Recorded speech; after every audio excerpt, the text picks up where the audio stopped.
Assalamualaikum warahmatullahi wabarakatuh. Di sini kami akan mempresentasikan dalam bentuk video tentang Kerajaan Mataram kuno. Perkenalkan, nama saya Dimas Justiawan, nomor absen 14. Saya Anggun Barokatul Askia, nomor absen 3. Saya Sabila Zalgabila, nomor absen 32. Saya Diana Nirmala, nomor absen 13. Saya Hasanati, nomor absen 11. Selamat menyaksikan Kerajaan Mataram kuno. Kerajaan Mataram kuno atau sering juga disebut Kerajaan Mataram Hindu atau Kerajaan Medang merupakan penerus dari Kerajaan Kalingga di Jawa. Kerajaan Mataram kuno berdiri pada tahun 732 sampai 1007 Masehi. Pendiri Kerajaan Mataram kuno yakni Raja Sanjaya, yaitu cici dari Ratu Sigma. Bumi Mataram atau sebutan lama dari daerah Yogyakarta dan sekitarnya, yaitu tempat Kerajaan Mataram kuno pertama berdiri. Kerajaan yang didirikan oleh Sanjaya yang bergelar Rangkai Mataram ini beberapa kali berpindah pusat pemerintahan.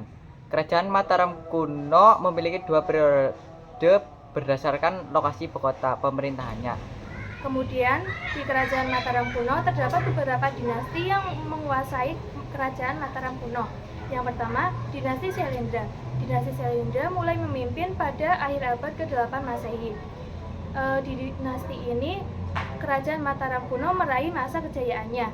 Di dinasti ini juga, Kerajaan Mataram kuno kembali menyatukan dengan dinasti Sanjaya dengan menikahkan Prabu Pramawardhani dengan Rakai Pikatan yang berasal dari dinasti Sanjaya. Yang kedua ada dinasti Isyana. Di dinasti Isyana didirikan oleh Empu Sindok yang merupakan raja yang memindahkan ibu kota dari Jawa Tengah ke Jawa Timur. Kini diperkirakan ibu kota tersebut berada di antara Gunung Semeru dan Gunung Wilis. Yang ketiga ada dinasti Sanjaya. Dinasti Sanjaya pertama kali dikemukakan oleh sejarawan Dr. Andes Bos. Dinasti Sanjaya merupakan istilah yang merujuk pada nama pendiri Kerajaan Pedang, yaitu Sanjaya yang memerintah sekitar tahun 732 Masehi. Diketahui Sanjaya merupakan penerus Raja Jawa Sana yang menganut agama Hindu Siwa. Sanjaya pernah berkuasa atas Sunda dan Galuh pasca meninggalnya sang Raja Sunda. Di bawah pemerintah Sanjaya, Sunda dan Galuh dapat disatukan kembali. Akan tetapi sekitar tahun 778 Masehi, Rangkai Panangkaran, yakni raja kedua Kerajaan Medang, berhasil ditaklukkan oleh dinasti Syailendra. Sejak saat itu, Kerajaan Medang pun diambil alih oleh dinasti Syailendra. Di Kerajaan Mataram kuno juga terdapat beberapa raja, diantaranya yaitu yang pertama, Rakai Mataram Sang Ratu Sanjaya pada tahun 732 sampai 760 Masehi. Yang kedua, ada Sri Maharaja Rakai Panangkaran pada tahun 760 sampai 780 Masehi. Yang ketiga ada Sri Maharaja Rakai Panunggalan atau Dharma Watungga pada tahun 780 sampai 800 Masehi. Yang keempat ada Sri Maharaja Rakai Warak atau Indra Sailendra pada tahun 800 sampai 820 Masehi. Yang kelima ada Sri Maharaja Rakai Garung atau Samaratungga pada tahun 820 sampai 840 Masehi.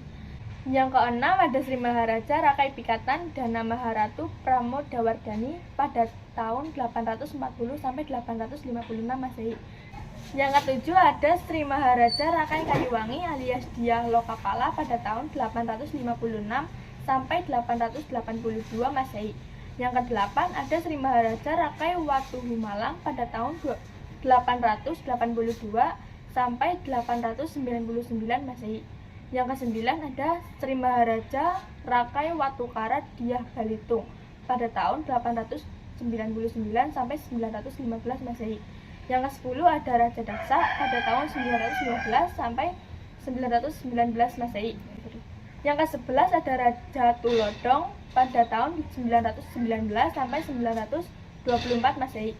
Dan yang terakhir ada Raja Sumbadiyah Wawa pada tahun 924. Masa kejayaan hingga keruntuhan Kerajaan Mataram kuno. Kerajaan Mataram kuno berhasil merengkuh kerajaan di era pemerintahan dinasti Syailendra yang mulai memimpin pada abad ke-8 Masehi. Pada momen ini, Kerajaan Mataram kuno berhasil melakukan perluasan terhadap wilayah yang hingga mencapai Semenanjung Malaya. Selain itu, di bidang politik, ilmu pengetahuan, budaya, kesenian, dan sosial juga berkembang dengan sangat pesat.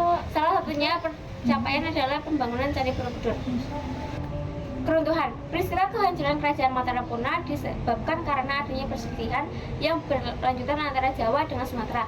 Perselisihan tersebut diakibatkan adanya dendam oleh Raja Kerajaan Sriwijaya, Buluputradewa kepada Kai Pikatan Raja Kerajaan Mataram kuno. Permusuhan dan perselisihan antara kedua raja tersebut terus berkembang dan berlanjut bahkan ketika dinasti Isyana berkuasa. Kala ibu kota kerajaan Mataram dipindah ke Jawa Timur, kerajaan Sriwijaya melancarkan serangan namun dimenangkan oleh Musindok yang merupakan raja kala itu. Keruntuhan kerajaan ini ditandai dengan meninggalnya Raja Dharmawangsa yang merupakan cucu dari Musindok.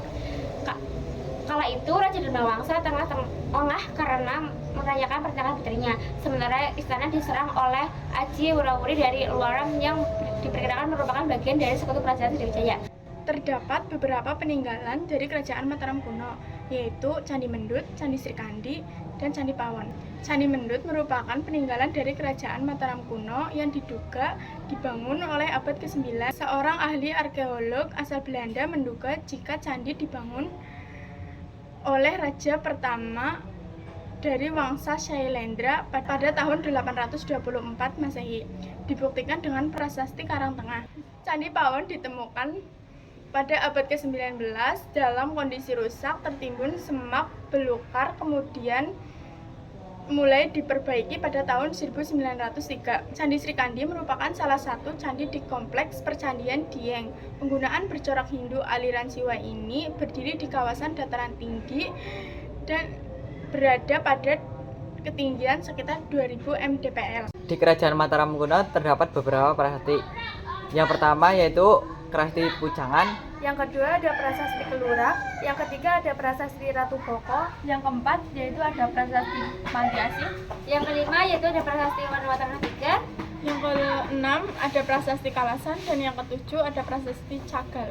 Sekian presentasi dari kami, kurang lebihnya mohon maaf. Wassalamualaikum warahmatullahi wabarakatuh.